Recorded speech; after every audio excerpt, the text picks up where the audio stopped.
हम लोग आधुनिक भारत का इतिहास पढ़ रहे हैं और आधुनिक भारत के इतिहास के अंतर्गत हम लोगों ने जो लास्ट वीडियो पढ़ा था, लास्ट क्लास जो हुआ था आपका, वह हुआ था आपका बंगाल के गवर्नर। और मैंने बताया था आपको कि 1757 जो एडी में जब प्लासी का युद्ध हुआ तो उसके बाद जो है बंगाल का गवर्नर लॉर्ड क्लाइव को बनाया गया और लॉर्ड क्लाइव बंगाल के पहले गवर्नर थे। और वारेन हेस्टिंग्स जो 1772 में बंगाल के गवर्नर बनकर आते हैं, वह बंगाल के अंतिम गवर्नर 1773 में रेगुलेटिंग एक्ट आया था और उस रेगुलेटिंग एक्ट के द्वारा बंगाल के गवर्नर को बंगाल के गवर्नर जनरल कहा जाने लगा। बंगाल के गवर्नर को क्या कहा जाने लगा? बंगाल के गवर्नर जनरल को कहा गया। बंगाल के गवर्नर को बंगाल का गवर्नर जनरल कहा गया। और वारेन हेस्टिंग्स बंगाल का अंतिम गवर्नर है और बंगाल का पहला गवर्नर जनरल कौन है? Warren Hastings. वारेन हेस्टिंग्स जो है 1772 में आया था और 1785 तक बंगाल का जो है गवर्नर जनरल रहा था। 1772 से लेकर 1774 तक वह बंगाल का गवर्नर था और 1774 से लेकर 1785 तक वो बंगाल का गवर्नर जनरल था। 1772 में जब वो आया तो सबसे पहला काम यह किया कि एक राजस्व बोर्ड का गठन किया था। 1772 एडी में उसने एक राजस्व बोर्ड का गठन किया था वारेन हेस्टिंग्स ने। और जो राजकीय कोष था, कोषागार था, उसको ले गया, राजकीय जो खजाना था उसको ले गया था मुर्शिदाबाद से कलकत्ता ले गया था। मुर्शिदाबाद से कलकत्ता ले गया था।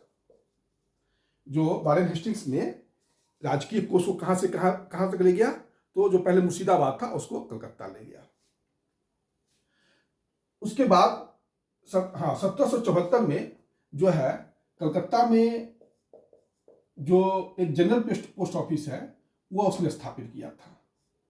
जनरल पोस्ट ऑफिस कलकत्ता में इसने एक स्थापित किया था वारेन हेस्टिंग्स ने 1774 में। तो यही आपका वारेन हेस्टिंग्स का। और फिर 1773 एडी में इसने जो है बनारस का संधि किया था। बनारस का संधि किया था। यही आपका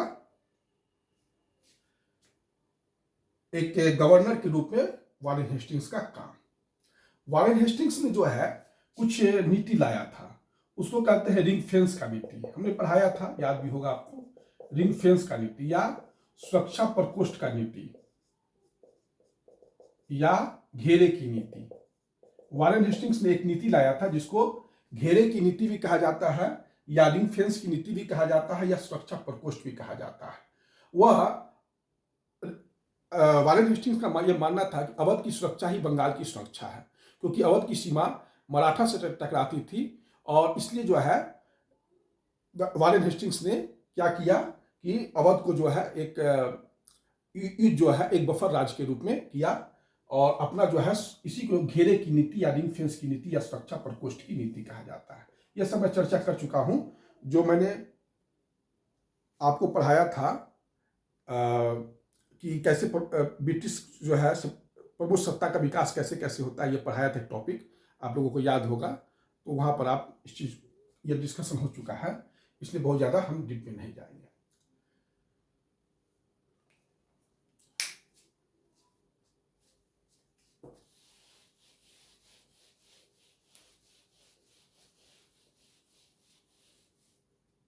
(1775) में दो इंपॉर्टेंट कांड हुआ था।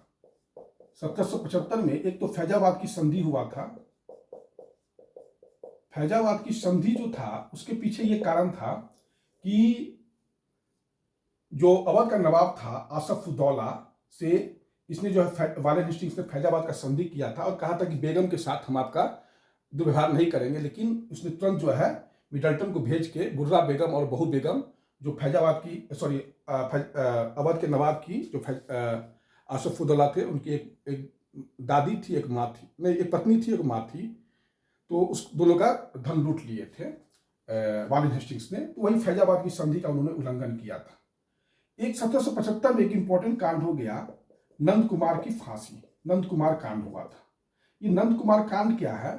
तो यह जान लीजिए नंद कुमार जो था एक मुर्शिदाबाद का उप दीवान था, और 1772 में जो अंतिम बंगाल का नवाब है वह है, आपका नाम है उनका मुबारक उद्दौला। तो मीर जाफर की जो पत्नी थी मुन्नी बेगम, उसी का बेटा था मुबारक उद्दौला, लेकिन मुबारक उद्दौला काफी बच्चा था। तो मुन्नी बेगम से वारेन हेस्टिंग्स ने 3.5 लाख रुपया ले लिया था घूस, इसलिए कि मुबारक उद्दौला को वो जो है अपने संरक्षण में रखेगा। और इसी मैटर को लेके जो है कोर्ट, यह मैटर चला गया कोर्ट में, सुप्रीम कोर्ट में, कलकत्ता सुप्रीम कोर्ट में। उस समय कलकत्ता सुप्रीम कोर्ट के जो चीफ जस्टिस थे वो इम्पे थे। इम्पे वारेन हेस्टिंग्स के मित्र थे। उन्होंने क्या किया कि मुर्शिदाबाद के उप दीवान नंद कुमार को फांसी दे दिया। यह मैटर जो है ब्रिटिश पार्लियामेंट में काफी जबरदस्त ढंग से उठा।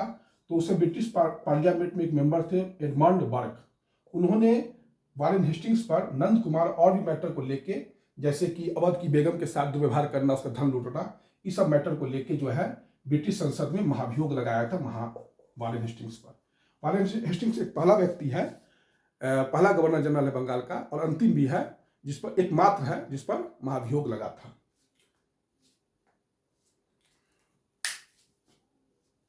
यही है 1775 का। 1784 में बंगाल में एशियाटिक सोसाइटी का स्थापना हुआ था, विलियम जोन्स ने किया था। ये सब चर्चा हो चुका है, इसलिए कोई इंपॉर्टेंट नहीं है।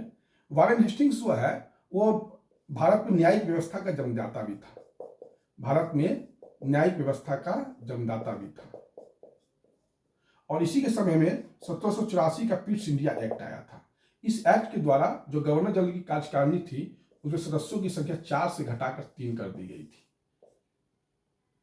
यह सब चर्चा मैंने किया था संवैधानिक विकास में। तो यही है वारेन हेस्टिंग्स के बारे में आपको कुछ जानकारी।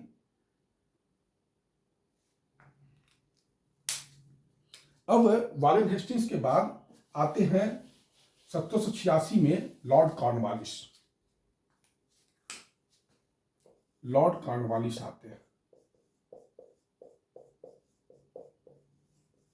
ये 1786 में आते हैं और 1793 तक ये भारत के बंगाल के गवर्नर जनरल हैं। इनका समय है 1786 से लेके 1793 तक ये बंगाल के गवर्नर जनरल हैं। और इन्होंने इनको 1786 का हमने पढ़ाया था कि एक अमेंडमेंट एक्ट आया था। तो ये ऐसे बंगाल के गवर्नर थे जिनको मुख्य सेनापति का भी अधिकार दिया गया था, और इनको पूरा पावर दिया गया था कि आप अपने जो कार्यकारिणी के सदस्य हैं, जो जिनकी संख्या 3 है, उनकी बात को माने न माने, पूरा फुल फ्लेज में आपको जो है भारत का जो है आपको पावर दिया जाता है। लॉर्ड कॉर्नवालिस को मिला था। ठीक, तो लॉर्ड कॉर्नवालिस जो है सबसे पहला काम किया था कि 1793 एडी में एक कॉर्नवालिस कोड लाया था। कॉर्नवालिस कोड लाया था, और इस कॉर्नवालिस कोड में न्यायिक शक्तियों का पृथक्करण किया गया था। शक्ति का क्या किया गया था? पृथक्करण किया गया था। और शक्ति के पृथक्करण में जो है कार्यपालिका और विधायिका के काम को अलग अलग कर दिया गया था। इसी ने सबसे पहले क्या किया कि कलेक्टर के पद से कलेक्टर को सिर्फ कहा कि तुम भू राजस्व वसूलो, और न्याय का काम जो है इसने इससे छीन लिया। पहले कलेक्टर जो था न्याय का भी काम करता था, जस्टिस का भी काम करता था, और दीवानी का भी काम करता था, भू राजस्व वसूलता था। तो न्याय का काम जो है कलेक्टर से छीन लिया गया। इसके पीछे कॉर्नवालिस का यह कहना था कि एक ही व्यक्ति में इतना पावर नहीं होना चाहिए, कलेक्टर के पोस्ट में इतना पावर नहीं होना चाहिए कि भू राजस्व भी वसूले और न्याय का भी काम करे। कॉर्नवालिस को जो है भारत में पुलिस सेवा और सिविल सेवा का जनक कहा जाता है। बाकी जो है कॉर्नवालिस के बारे में जो है मैंने अन्यत्र चर्चा किया है, यहाँ पर चर्चा करने की कोई विशेष आवश्यकता नहीं है।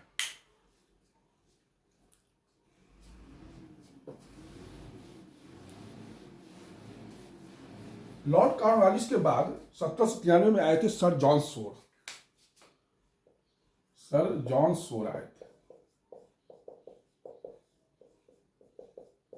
ये 1793 से लेकर 1798 तक बंगाल के गवर्नर जनरल थे। इन्होंने जो है अहस्तेप की नीति का पालन किया। अहस्तेप की नीति का पालन किया। मैसूर के प्रति इनका नीति था अहस्तेप की नीति, लेकिन इन्होंने अवध के मैटर में हस्तक्षेप किया था। इन्होंने अवध, इसको ध्यान में रखिएगा, सर जॉन सोर जो बंगाल के गवर्नर जनरल थे, वह अहस्येप की नीति पर चलते थे। अहस्येप की नीति का अर्थ हुआ कि देसी रियासत के मामले में वो कोई हस्तक्षेप नहीं करते थे। तो मैसूर के मामले में जॉन सोर ने अहस्येप की नीति का पालन किया, लेकिन अवध के मामले में सर जॉन सोर ने हस्तक्षेप किया था। ठीक। उसके बाद 1798 में गवर्नर जनरल बनकर आते हैं लॉर्ड वेलेस्ली, बंगाल के। उनको बंगाल का टाइगर भी कहा जाता है। उनको क्या कहा जाता है? बंगाल का टाइगर भी कहा जाता है। 34 साल जब ये आए थे बंगाल का गवर्नर जनरल बन के, तो उनकी उम्र थी 37 साल, 37 ईयर्स के थे। इन्होंने डुप्ले का जो सहायक संधि नीति था उसको वास्तविक अमली जामा सैद्धांतिक रूप से सबसे पहले शुरू करने वाला सहायक संधि डुप्ले ही था। ये सब चर्चा हो चुका है। और लॉर्ड वेलेस्ली ने उसको जो है एक तरह से कह सकते हैं कि राजनीतिक अस्त्र के रूप में व्यापक रूप में प्रयोग किया और अमली जामा पहनाया। एक सैद्धांतिक आधार पर एक कारगर ढंग से उसको लागू किया। तो सबसे पहले इसने जो है 1798 में जो है सहायक संधि किया था हैदराबाद के साथ। 1799 में जो है मैसूर को टीपू सुल्तान को जो है पराजित करके मार डाला था। और उसके बाद 1799 में तंजौर से किया था। 1801 में अवध के साथ किया था सहायक संधि। 1802 में पेशवा के साथ सहायक संधि किया था। 1802 में पेशवा के साथ सहायक संधि किया था।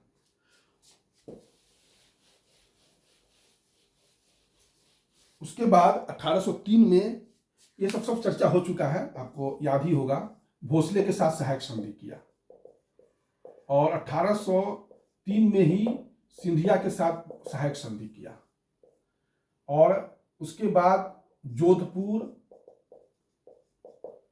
जयपुर, मच्छेरी, बूंदी और भरतपुर, ये राजपूत राज थे। जोधपुर, जयपुर, मच्छेरी, बूंदी और भरतपुर, ये सारे राजपूत राज थे। इसके साथ लॉर्ड वेलेस्ली ने सहायक संधि किया। इन राजपूत राज्यों को सहायक संधि के अंतर्गत लाने का जो विचार था लॉर्ड वेलेस्ली का कि राजपूत राज्यों पर ब्रिटिश सर्वोच्च शक्ति का स्थापना किया जाए। यह एक बार राजस्थान में पूछ लिया था पब्लिक सर्विस कमीशन में कि इन राजपूत राज्यों को लॉर्ड वेलेस्ली जीतने का क्या कारण था। तो और कोई भी कारण नहीं था, इन राजपूत राज्यों पर जो है अंग्रेजी संप्रभु स्थापित करना, यही उद्देश्य था। लॉर्ड वेलेस्ली का कुछ और काम है। 1799 में इसने जो है प्रेस पर प्रतिबंध लगाया। अगर सबसे पहला पूछा जा सकता है कि किस बंगाल के किस गवर्नर जनरल ने सबसे पहले प्रेस पर प्रतिबंध लगाया, तो वह थे लॉर्ड वेलेस्ली। 1800 में इन्होंने एक फोर्ट विलियम कॉलेज की स्थापना कोलकाता में किया था। और उस फोर्ट विलियम कॉलेज में जो सिविल सेवा का प्रशिक्षण दिया जाता था, 1800 में किया था यह। 1803 में एक इन्होंने कानून पारित किया धारा 4 में, और बाल हत्या पर प्रतिबंध लगा दिया। 1803 में इन्होंने एक कानून पारित किया, धारा 4 था, उस धारा 4 के अनुसार बाल हत्या पर संपूर्ण प्रतिबंध लगा दिया गया। एक चीज और मैं क्वेश्चन डिस्कस कर देता हूं सहायक संधि के मामले में। अगर आपसे पूछ लिया जाए कि सबसे पहले सहायक संधि स्वीकार करने वाला राज्य कौन था, अवध, हैदराबाद, मैसूर, तंजौर, तो आप आंसर दीजिएगा अवध। पूछिए कैसे? तो अवध इसलिए कि 1765 में जो इलाहाबाद की दूसरी संधि हुआ था, लॉर्ड क्लाइव ने किया था अवध के नवाब सिराजउद्दौला के साथ, तो संधि की जो शर्तें थी उस सहायक संधि ही एक प्रकार का था। तो इसलिए अगर आपसे क्वेश्चन पूछिए कि सहायक संधि स्वीकार करने वाला पहला राज्य कौन था, तो आप दीजिएगा अवध। अगर आपसे क्वेश्चन पूछ लेता है कि लॉर्ड वेलेस्ली की सहायक संधि को स्वीकार करने वाला पहला राज्य कौन था, तो आपका आंसर होगा हैदराबाद। क्योंकि उत्तर प्रदेश लोकसभा आयोग में ऐसे प्रश्न कभी कभी आते हैं जहां स्टूडेंट फंस जाते हैं। लेकिन आपको ध्यान रखिएगा कि क्वेश्चन पूछ रहा है कि सहायक संधि स्वीकार करने वाला पहला राज्य कौन है, देसी रियासत कौन है, देसी राज्य कौन है, तो आपका आंसर होगा अवध। लॉर्ड वेलेस्ली की सहायक संधि को स्वीकार करने वाला पहला राज्य कौन है, तो वो उसका आंसर होगा हैदराबाद। 1765 में ही अवध के नवाब सिराजउद्दौला ने एक प्रकार से सहायक संधि स्वीकार कर ली थी।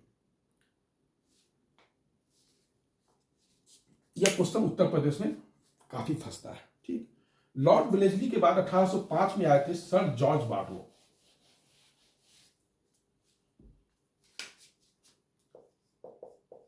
सर जॉर्ज बार्लो आए थे,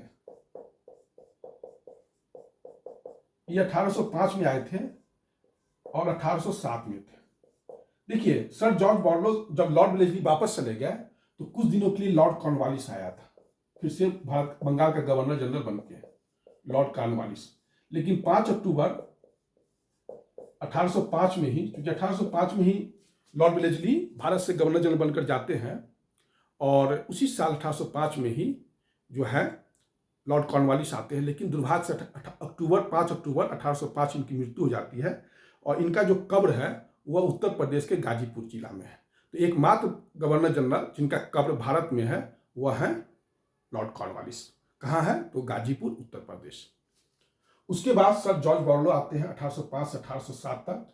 ये भी जो है अहस्यक की नीति का पालन करते हैं और सिंधिया को जो है ग्वालियर का क्षेत्र दे देते हैं और गोहद का क्षेत्र, सिंधिया को ग्वालियर और गोहद का क्षेत्र जो है सर जॉर्ज बार्लो दे देते हैं।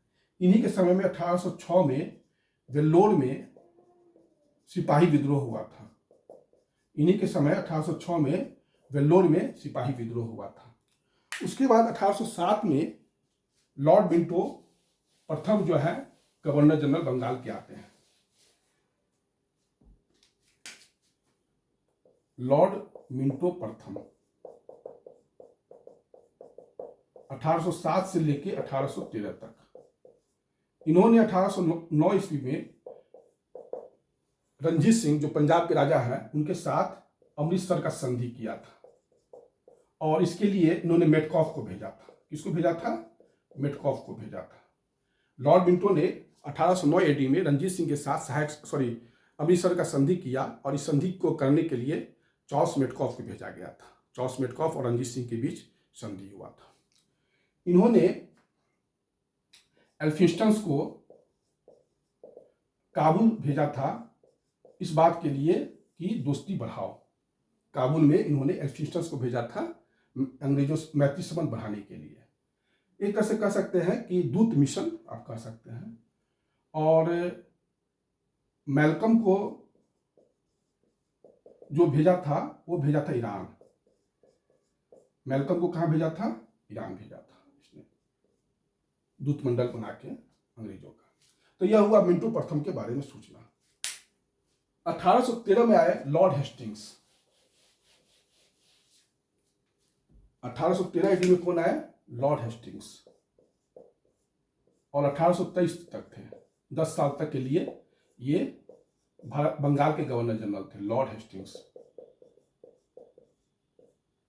इन्होंने जो अंग्रेजों का नीति था अहस्यक की नीति, देशी रियासत में, उसको त्याग कर दिया और कहा कि नहीं, ज्यादा से ज्यादा सर्वोच्च सत्ता का विकास किया जाए।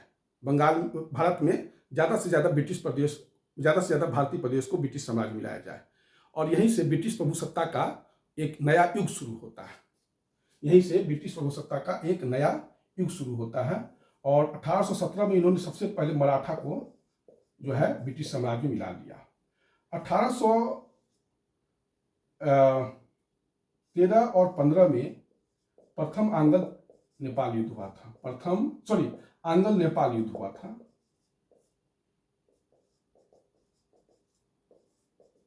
और 1814-16 में आंग्ल नेपाल युद्ध हुआ था। 1816 में हुआ 1813 से लेके 1815 तक आंग्ल नेपाल युद्ध हुआ। आंग्ल का अर्थ हुआ अंग्रेज और नेपाल का अर्थ हुआ। और 1816 में सुगौली की संधि हुई। सुगौली की संधि कब हुई? अंग्रेज और नेपाल के बीच 1816 में हुआ। 1817 में मराठा को मिला लिया गया। लॉर्ड हेस्टिंग्स का काम था। एक चीज और याद रखिएगा, नेपाल को जब अंग्रेजों ने जीता, लॉर्ड हेस्टिंग्स ने जीता, तो लॉर्ड हेस्टिंग्स को जो है अंग्रेज सरकार ने मार्क्विस का उपाधि दिया था। मार्क्विस का उपाधि दिया था। नेपाल जीतने की खुशी में अंग्रेज सरकार ने लॉर्ड हेस्टिंग्स को जो है उपाधि दिया था मार्क्विस का। मार्क्विस का उपाधि लॉर्ड वेलेस्ली को भी मिला था मैसूर जीतने के उपलक्ष्य में। लॉर्ड वेलेस्ली को मार्क्विस का उपाधि मैसूर जीतने के उपलक्ष्य में मिला था, खुशी में मिला था। और लॉर्ड हेस्टिंग्स को नेपाल जीतने की खुशी में मार्क्विस का उपाधि मिला था। यह याद रखिएगा। इनके समय में एक इंपॉर्टेंट घटना हुआ था। वो घटना था आपका पिंडारी लोग काफी उत्पात मचाते थे। ये लड़ाकू होते थे या शिकारी भी कह सकते हैं, और मराठों के लिए लड़ते थे ये।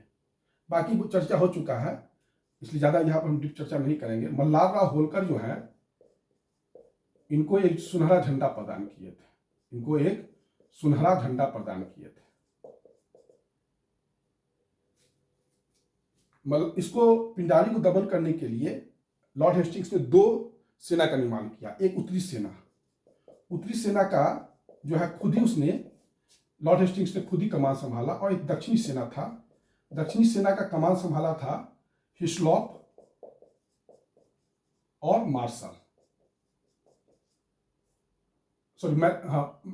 हिस्लॉप और मार्शल ने पिंडारियों को लड़ाकू कुत्ता कहा था या शिकारी कुत्ता कहा था। ऐसे पिंडारी का अर्थ होता है मराठी भाषा में शिकारी या लड़ाकू दल का नेता, लड़ाकू दल का गिरोह। लेकिन मार्शल ने इसको लड़ाकू कुत्ता कहा था, शिकारी कुत्ता कहा था। देखिए 2010 में अनिल शर्मा नामक एक फिल्म निर्माता ने एक फिल्म बनाया, तो उस फिल्म का नाम था वीर। तो पिंडारी के प्रमुख नेता थे करीम खां।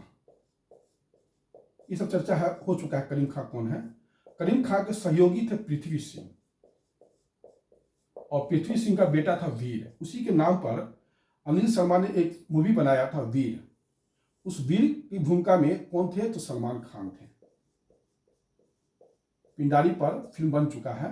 अगर आप वो देखना चाहते हैं पिंडारियों के जीवन चित्रण के बारे में, तो आप इस मूवी को देख सकते हैं। फिल्म का नाम है वीर। 2010 में अनिल शर्मा की फिल्म थी, निर्देशक थे, और संजय और ये सलमान खान जो है वीर की भूमिका में थे। वीर के नायक भी थे, वीर की भूमिका में भी थे, दोनों चीज। यही है आपका लॉर्ड हेस्टिंग्स के बारे में। लॉर्ड हेस्टिंग्स के बाद 1823 में जॉन एडम्स आए थे। ये जो थे इसी साल आए, स्थानापन्न गवर्नर जनरल थे।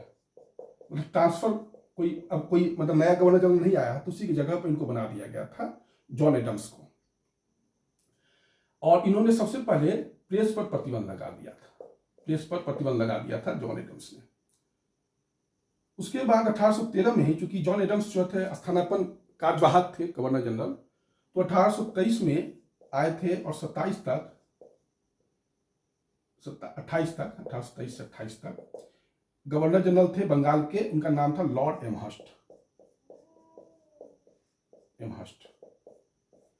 लॉर्ड एमहर्स्ट के ने पहला बार एक ऐसा ये थे, मतलब गवर्नर जनरल थे बंगाल के, जो मुगल शासक के साथ बराबरी के स्तर पर बात किए थे। 1827 में अकबर द्वितीय थे, ये लॉर्ड एमहर्स्ट थे। लॉर्ड एमहर्स्ट ऐसे बंगाल के गवर्नर जनरल थे, या आप कह सकते हैं कि ऐसे गवर्नर जनरल थे जो मुगल शासक अकबर द्वितीय से बराबरी के स्तर पर बात किए थे। इन्हीं के समय में एक प्रथम आंग्ल बर्मा युद्ध हुआ था 1824 और 26 में। प्रथम आंग्ल बर्मा युद्ध हुआ था, और उस युद्ध में जो है यांडवू की संधि हुई थी। यांडवू की संधि, प्रथम आंग्ल बर्मा युद्ध के बाद यांडवू की संधि हुई थी। और 1824 AD में एक और चीज हुआ था, बैरकपुर का विद्रोह हुआ था इनके समय में। बैरकपुर बंगाल में है, और यहाँ के सैनिकों ने बर्मा जाने से इनकार कर दिया था। कारण यह था कि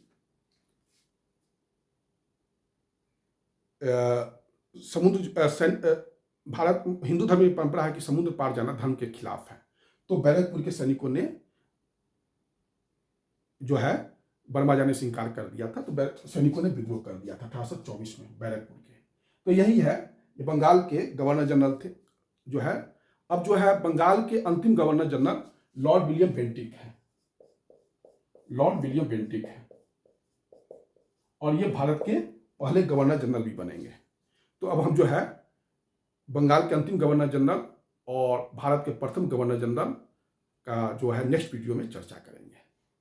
ठीक है, प्रथम गवर्नर जनरल और अंतिम तक चर्चा करेंगे, भारत के अंतिम गवर्नर जनरल तक, और फिर जो है मेरा नेक्स्ट उसके बाद टॉपिक होगा भारत के वायसराय। ठीक है, आज का वीडियो इतना ही।